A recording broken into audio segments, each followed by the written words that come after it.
Welcome to the Emancipation Story, a production of the Unit Trust Corporation and the Emancipation Support Committee of Trinidad and Tobago.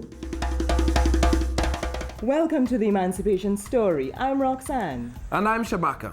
And we'll be your hosts for this program. Within the next hour, we'll get some of our most prominent historians and intellectuals to reconstruct an epic of African struggle from Freedom Day to the present day, in which we are reconnecting with our global African family. Within our journey, we'll also explore emancipation in its current incarnation, the energy, the excitement, the social vitality of the celebrations. Indeed, we'll also reveal for the very first time the connection between our emancipation celebrations here in Trinidad and Tobago and the recognition of the African diaspora as a whole as the sixth region of the African Union. Stay with us. This is the Emancipation Story. This year marks the anniversary of emancipation celebrations in Trinidad and Tobago, and we are proud to share with you the Emancipation Story. Each year on August 1st, Africans in the Caribbean celebrate the end of chattel slavery with emancipation celebrations. One of the most significant commemorations of that great event can be found in the twin island paradise of Trinidad and Tobago. This commemoration is a fusion of cultural, spiritual, and educational activities coordinated by the Emancipation Support Committee of Trinidad and Tobago. Emancipation Day, we have to recognize it as a society, whole society, as one of the most important days for us to commemorate. There's no positive turning point in this society that has any comparison with Emancipation Day in terms of its significance, where people move from being conceived of as property to where you're forced to recognize them with other human beings and forced to stop treating them as property by law. And that was a very important transformation in this society. I am proud of my African heritage. I am proud of my African heritage. I am proud of my African heritage.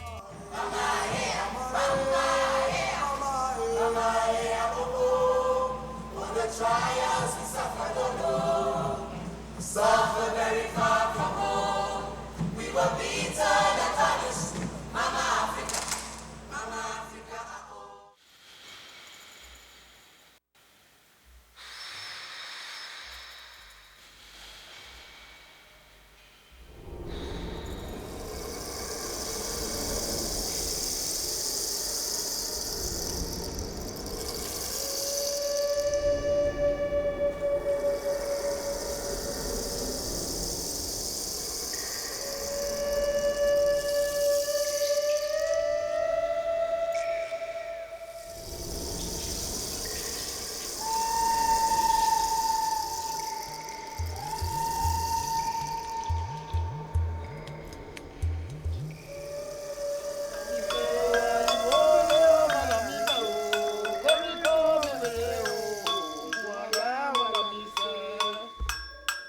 Nowhere in the annals of history have a people experienced such a long and traumatic ordeal as did Africans during slavery.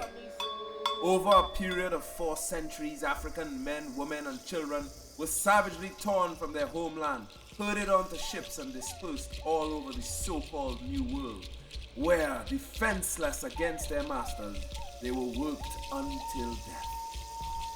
To get Africans to accept their lot with the least bit of resistance, a calculated and barbaric regime of brutality and terrorism was instituted. No ingenuity that fear or depraved imagination could devise was not employed to break their spirit and satisfy the lust and resentment of their owners.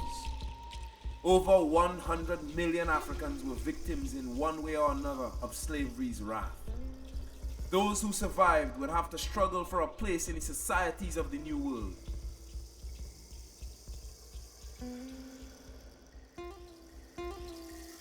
Power concedes nothing without demand.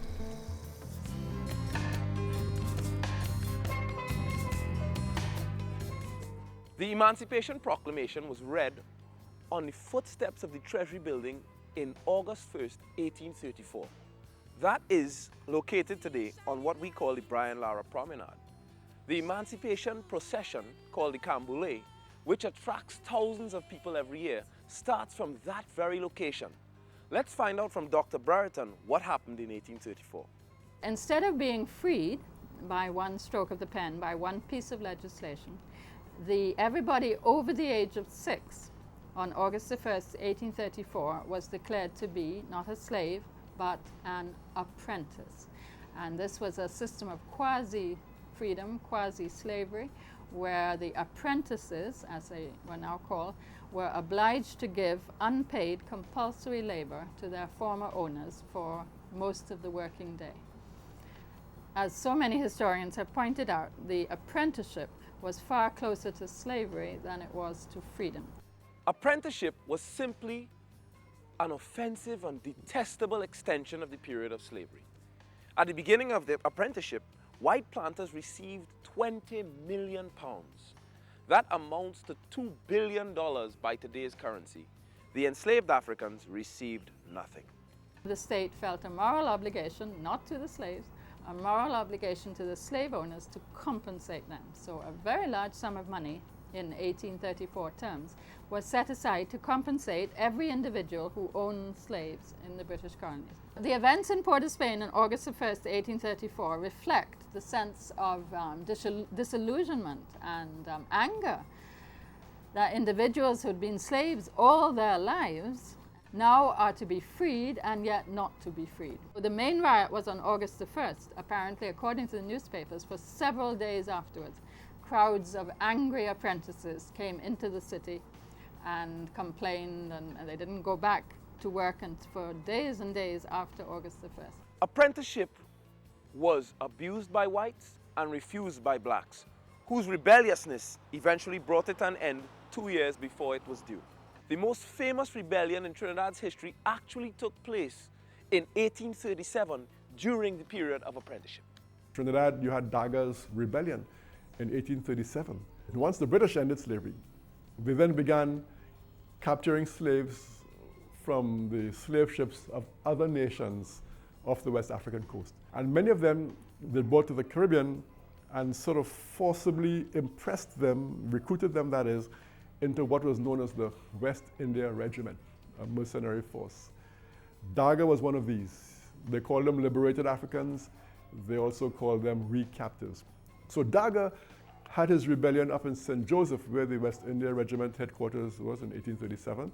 They killed a few white people, but they were eventually captured. But Daga's intention, had he succeeded, was to go to the east coast of Trinidad to find some vessel that would take him back to Africa. You know, the ultimate aim of his rebellion was to try and get back to Africa.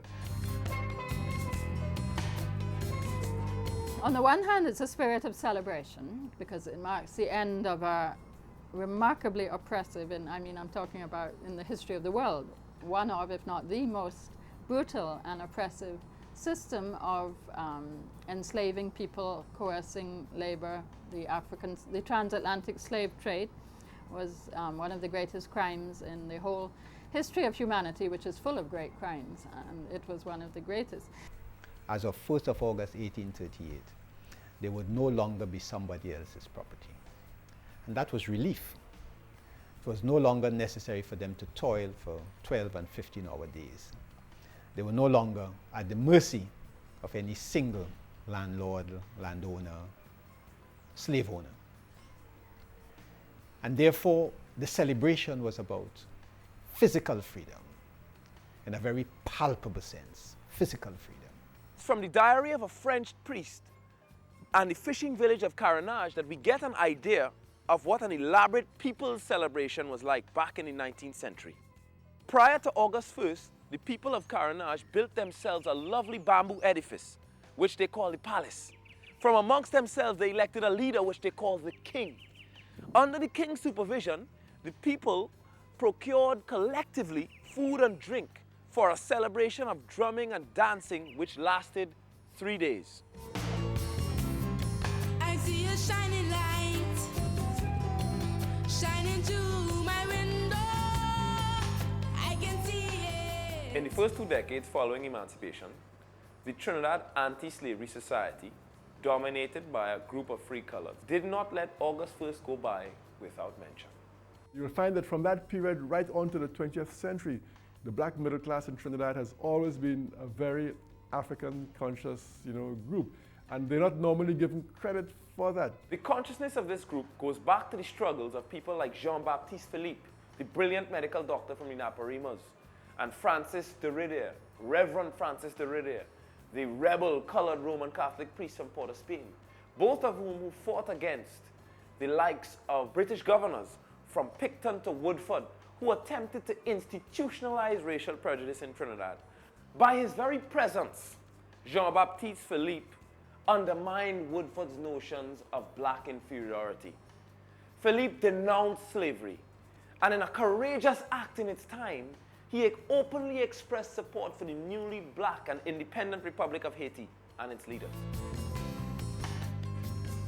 As the years went on, the Emancipation celebration changed. By the 1880s, 50 years after, what were our people looking for? What did emancipation mean to them? Emancipation meant no longer the palpable sense of physical freedom, but the progress of the individual, the family, and the group. How have we progressed? How far away have we come from 1838?